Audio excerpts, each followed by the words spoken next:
Ces temps sont pour moi, dit l'Éternel, spéciaux et capitaux, très très importants. Je démontrerai ma puissance à tous les habitants de cette nation, et le continent africain saura qu'il y a un Dieu qui existe dans les cieux et qui veille sur sa parole pour l'exécuter.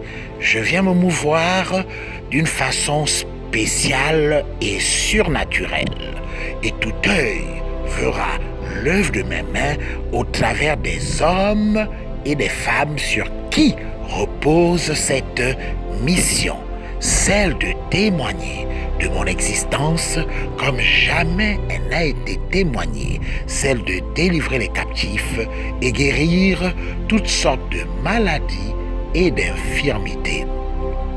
Réjouissez-vous de ce que longtemps j'ai parlé, prédit et annoncé ces choses, et qu'aujourd'hui j'ai décidé de les accomplir toutes.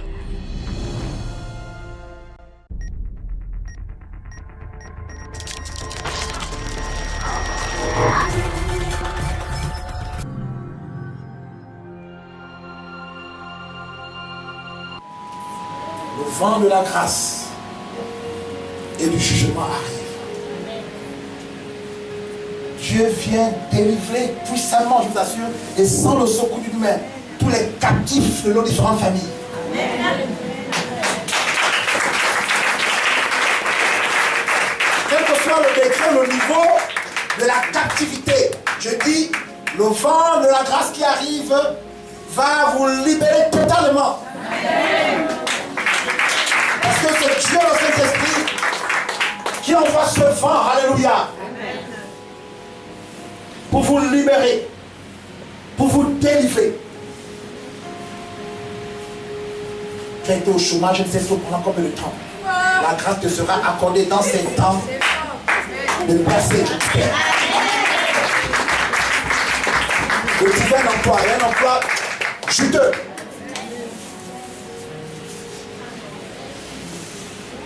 Où la rémunération te surprendra même toi-même.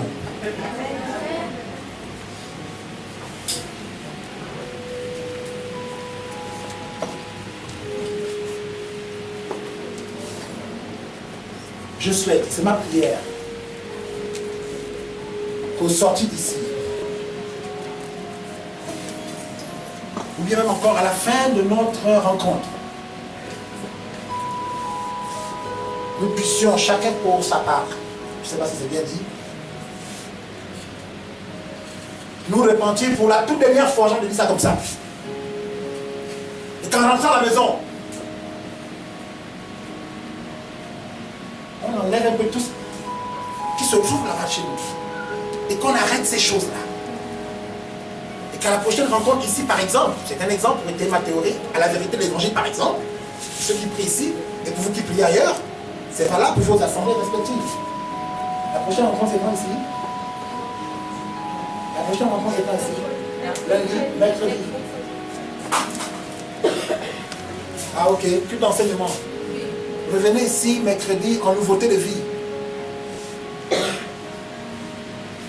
Un homme, une femme totalement changée.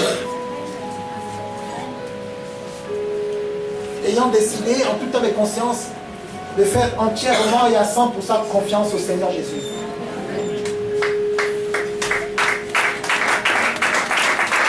Je voudrais que ce soit sur ce sur quoi vous êtes longtemps appuyé. Quel que soit ce sur quoi vous vous appuyez encore, et malheureusement aujourd'hui, si vous prenez le ferme engagement de délaisser cela, d'abandonner cela, je puis vous assurer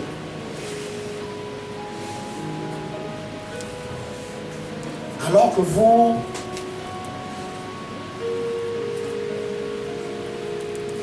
allez simplement penser à le faire, le miracle sera également en chemin. Amen. Lorsque vous allez simplement nourrir la pensée de délaisser ces encombrements, le miracle sera également route vers vous. Alléluia. Amen. Dieu est sur le point d'ouvrir à l'Église dans cette nation des portes inimaginables.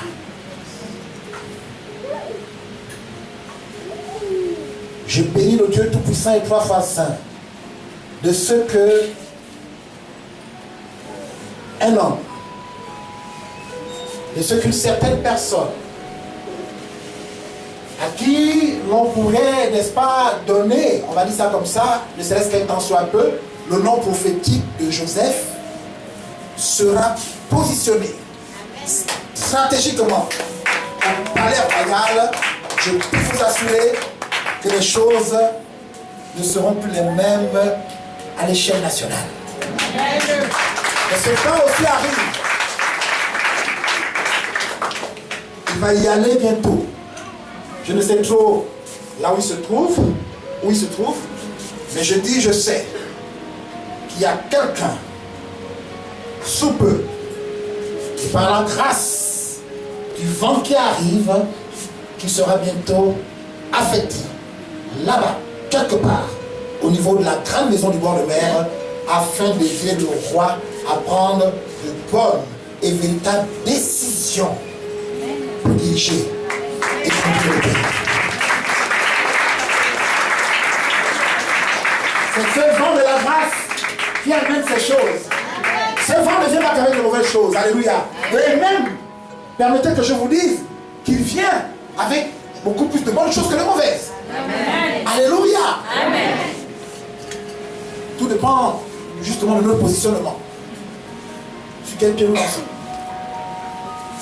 Alléluia. Amen. Qui sait par quoi est représenté le sceau de la République gabonaise? Qui peut me le dire rapidement? Maternité allaitante. Une maternité allaitante. Ça veut dire quoi succinctement pour les quinquagénaires, les sexagénaires et les septuagénaires qui sont là? Maternité allaitante. Une femme qui fait quoi? Qui donne le sein à son. Gloire à Dieu. Alléluia. Alléluia. Et c'est ce que l'Église fera dans cette nation, dans ces deux jours.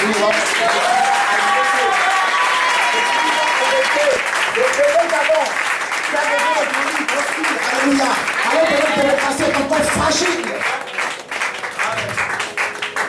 l'Église le fera.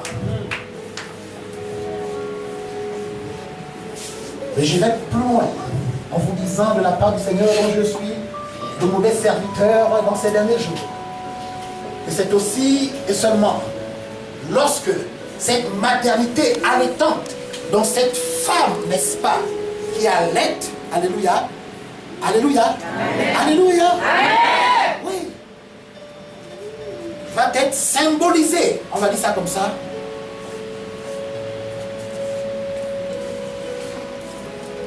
Vous l'entendez ça? Oui. Ah, c'est fort, hein, ce qu'elle dit ce matin, mes amis. Oui. Ah. On juge un prophète. Sur quelle base on juge un prophète? Ou encore un vrai prophète? La prophétie. Pardon? La prophétie. Prophétesse. Ah, je sais bien.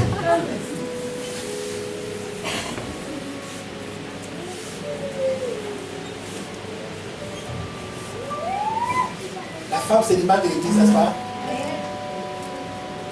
Je suis aussi venu ce matin dire à l'Église qu'il y a un vent de la grâce qui arrive impétueusement. Oh non.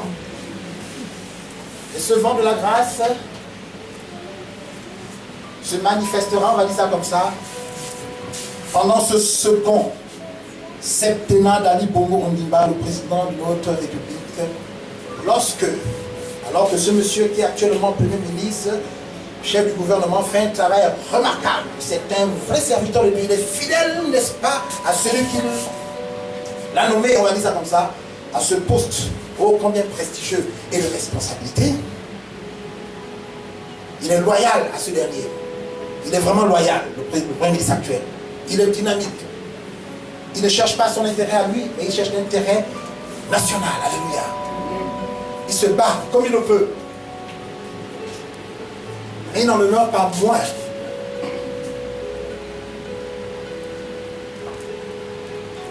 À cause à la fois du dynamisme et de la maturité que la femme gabonaise a atteint aujourd'hui, Il plaira au Seigneur de la grâce et de la faveur d'élever pendant ce second mandat ou encore au cours de ce second mandat une femme dans cette nation aux prestigieuses et lourdes fonctions de Premier ministre, chef du gouvernement.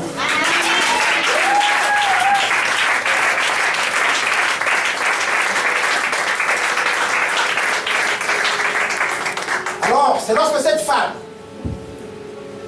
alors que ça arrive aussi à grande part, avec ce merveilleux et fabuleux vent, n'est-ce pas, de la grâce, ça arrive bientôt.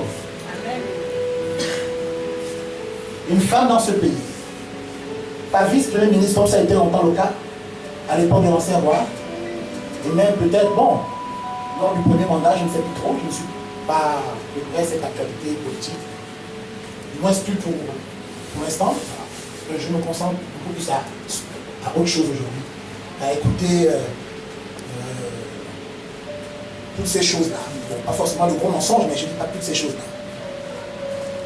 Au Gabon, pendant le second mandat du président actuel, une femme sera nommée Premier ministre, chef du gouvernement. Amen. Et vous allez voir ce que cela va augurer.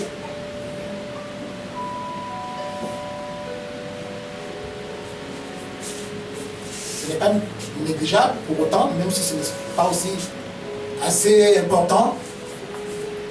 Un petit relèvement du prix du baril de pétrole, par exemple. Le baril va monter un tout petit peu. Il y aura moins de tension dans cette nation. Les grèves seront rarissimes.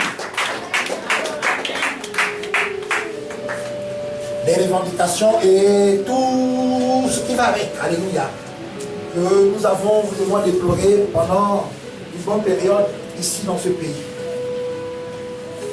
C'est un heureux présage, ne négligez pas cela.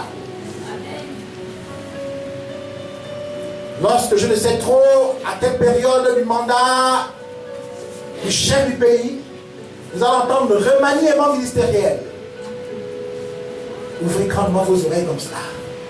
Mais ne vous découragez pas pour autant si c'est encore énorme. Et sachez qu'avant la fin du second mandat, une femme sera nommée Premier ministre, chef du gouvernement.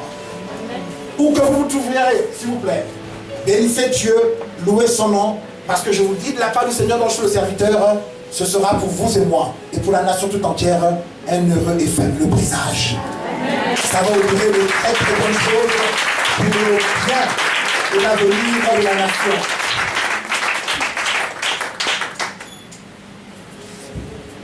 Alléluia. Est-ce qu'on parle le Seigneur?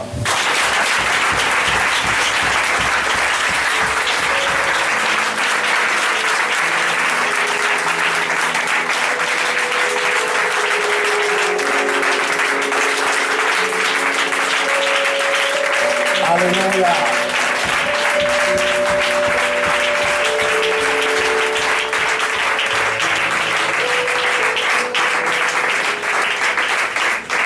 Asseyez-vous, s'il vous plaît.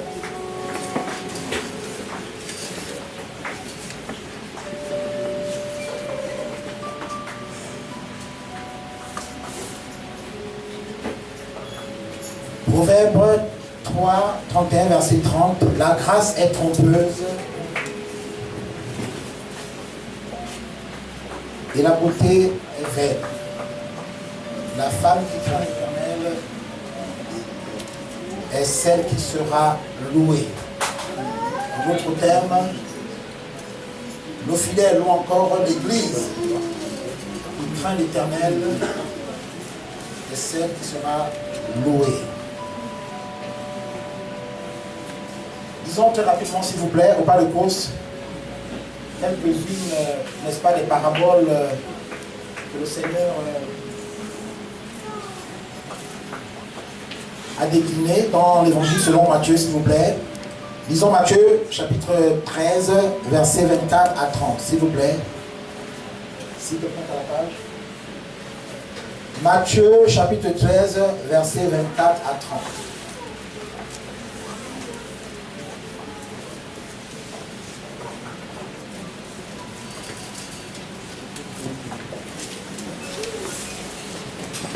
Frère, sois béni au nom de Jésus.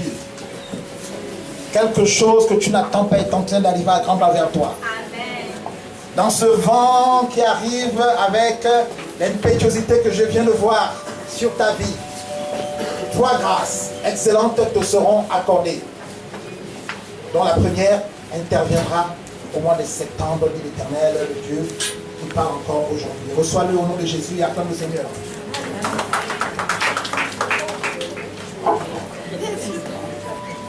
Oui, toi qui es en blanc, oui.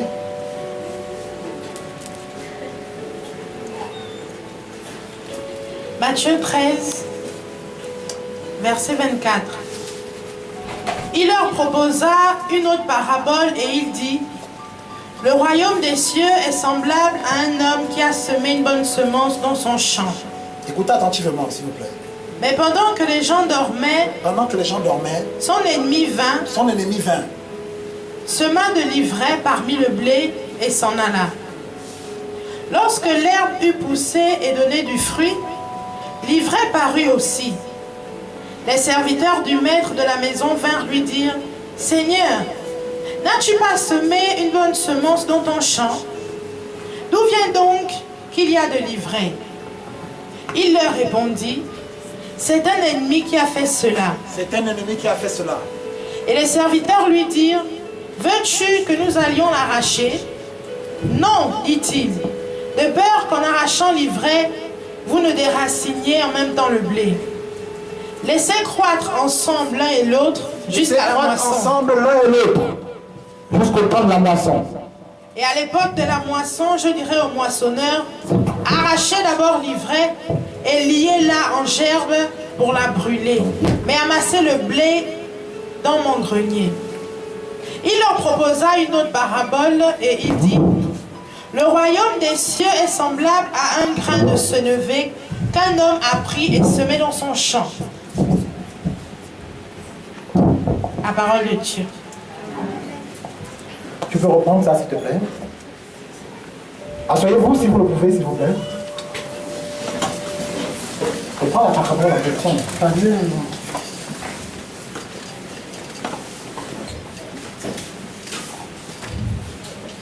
Il s'agit ici de la parabole des talents.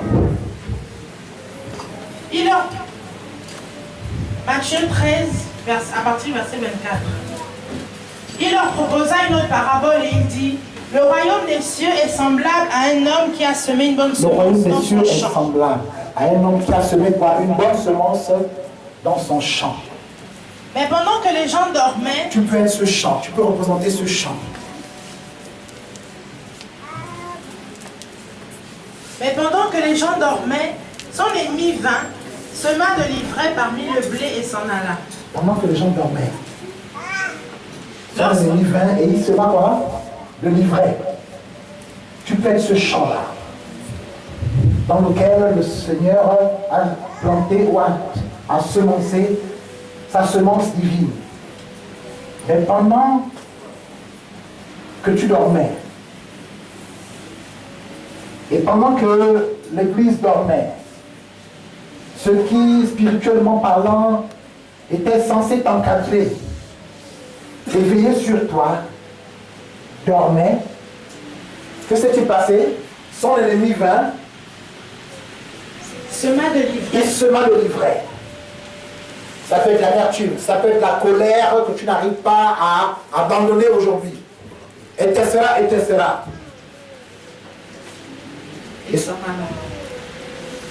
Et s'en alla. La Bible dit quoi? Que le diable ne vient que pour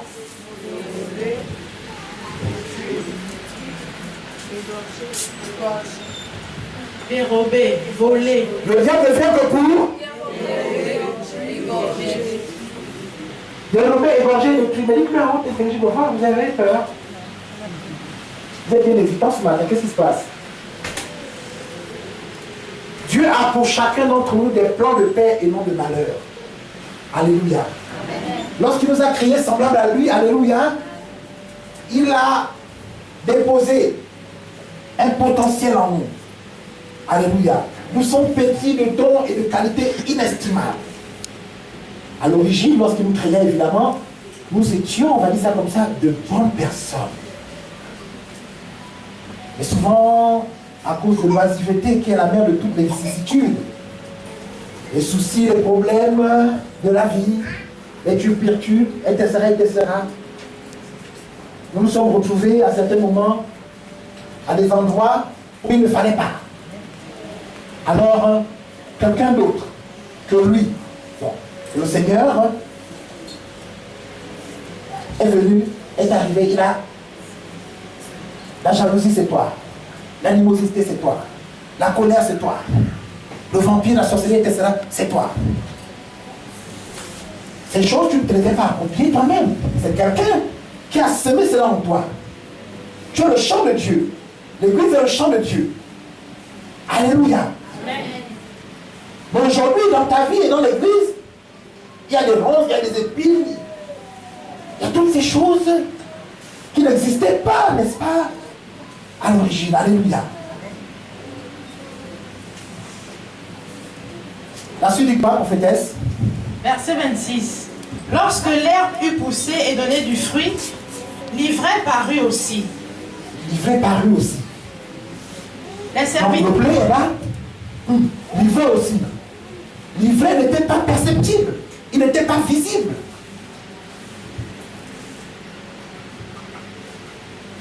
Avant cela,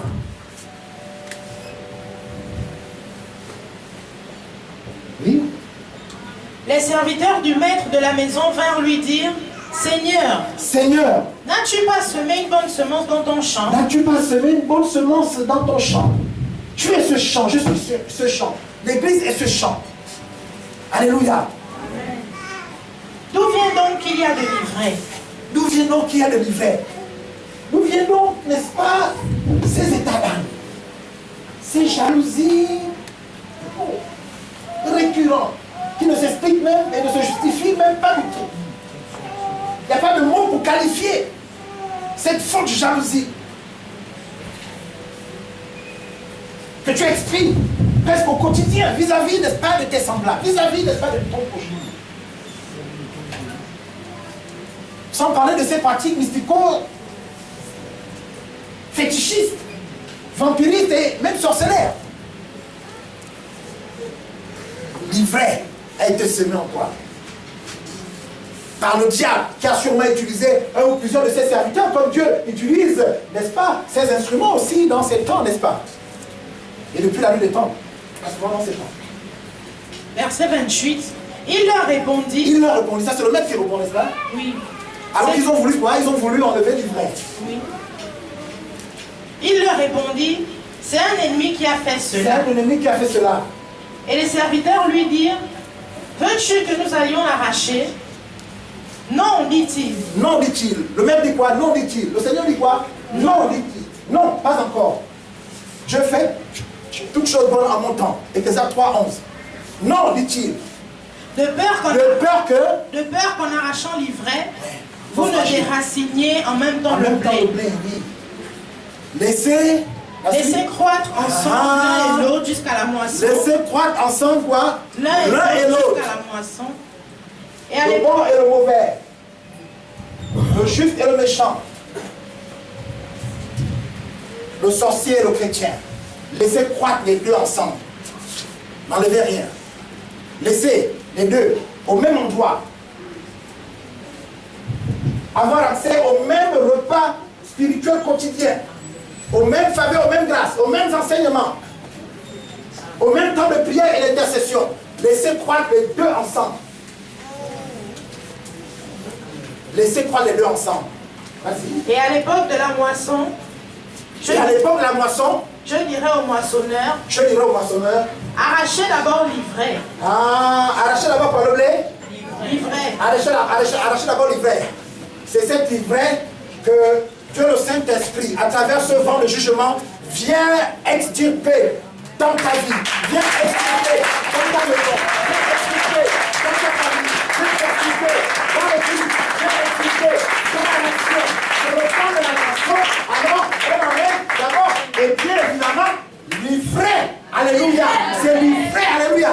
C'est ce qui est mal en toi, que Dieu, le Saint-Esprit, ne se souvient pas avoir semé, avoir déposé, que le Seigneur vient enlever, afin que le blé que tu es, le blé qui se trouve en toi, ce riche potentiel, et combien de qualités qui se trouve enfoui en toi, puisse, n'est-ce pas, éclore, puisse émerger, puisse s'extérioriser et être vu et apprécié de tous et de chacun. Alléluia. Laissez croître les deux ensemble. On laisse pousser les deux ensemble. Nous sommes issus d'une même maison, spirituelle comme charnelle. Nous sommes dans une même assemblée, dans un même comité ou dans un groupe spécifique. Mais Dieu seul sait qui représente le blé et qui représente l'ivraie. Il dit laissez croître les deux ensemble, laissez évoluer les deux ensemble jusqu'au temps de la moisson. Mais le temps de la moisson, c'est ce temps-là. Que s'est-il passé au temps de la moisson? On a enlevé quoi? Je dirais au moissonneur, arrachez d'abord l'ivraie et liez-la en gerbe pour la brûler. Tout ce que Dieu ne se souvient pas avoir planté en toi, tout ce que Dieu ne se souvient pas avoir planté ou suscité dans une quelconque assemblée ou église de ce monde, il vient l'enlever. Pourquoi? Parce que c'est le temps, n'est-ce pas, de la moisson. C'est le temps de la récolte, c'est le temps de la moisson. Mais il y a quelque chose justement qui doit d'abord se faire au préalable. Parce qu'il est écrit dans la parole de Dieu que le jugement commencera d'abord dans la maison de Dieu. 10, 20, 30 ans, 15 ans en Christ. Tu pries matin, midi et soir. Sans interruption. On dit oui, là, celle-là, elle en sur la brèche. Ah oui, là, non. Oh non, c'est un homme de feu, il est puissant, là. On saura si tu étais réellement puissant ou si ta puissance, c'était, n'est-ce pas, mon junju, que tu mettais sous la veste, là.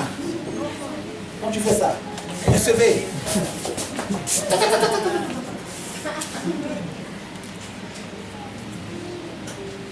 Dieu ne t'a jamais appelé, suscité, encore moins établi, à cause peut-être du chômage qui bat son plein aujourd'hui, au niveau national, ou pour une quelconque autre raison, tu t'es levé un bon matin,